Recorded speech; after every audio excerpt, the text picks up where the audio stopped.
approcher, la lumière est mon sauveur. Je ne crains rien. Il est mon rempart et mon ferme soutien. De qui pourrais-je avoir peur? Shalom. Nous avons aujourd'hui la croquette biblique numéro 342, tirée de Job au chapitre 40, versets 6 et 7.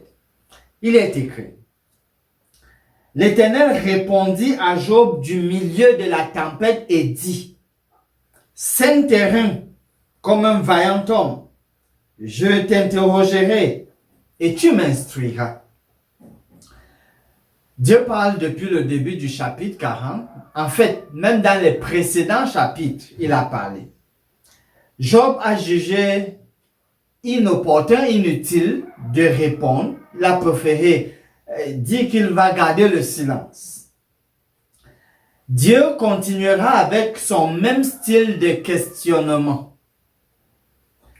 L'expression qu'il utilise, saint terrain, une manière de dire à Job, voilà, il faut, puisque c'est tiré de l'ancien mode d'habillement, il faut donc te préparer à avoir des arguments solides.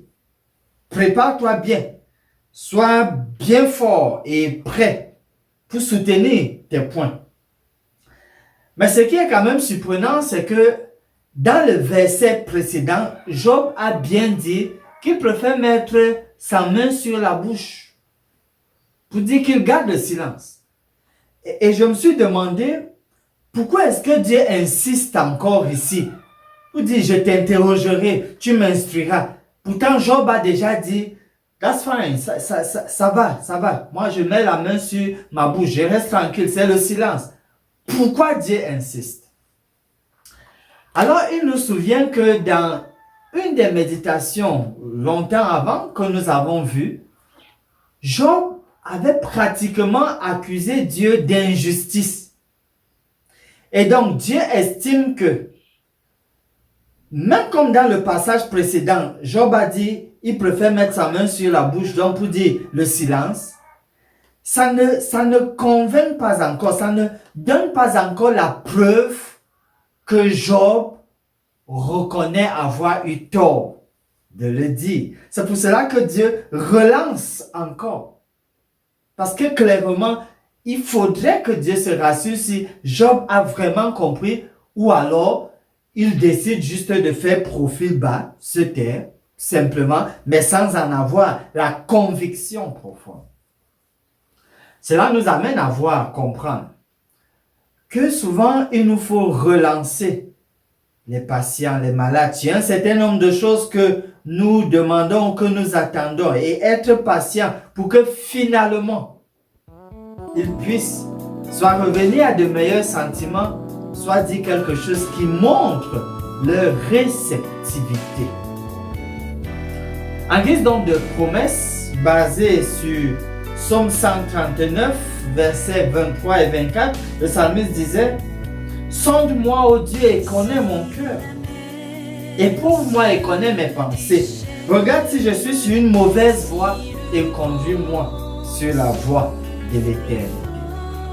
Il est bien, cher ami, dans votre démarche, de s'attendre à ce que le Seigneur vous sonde et clairement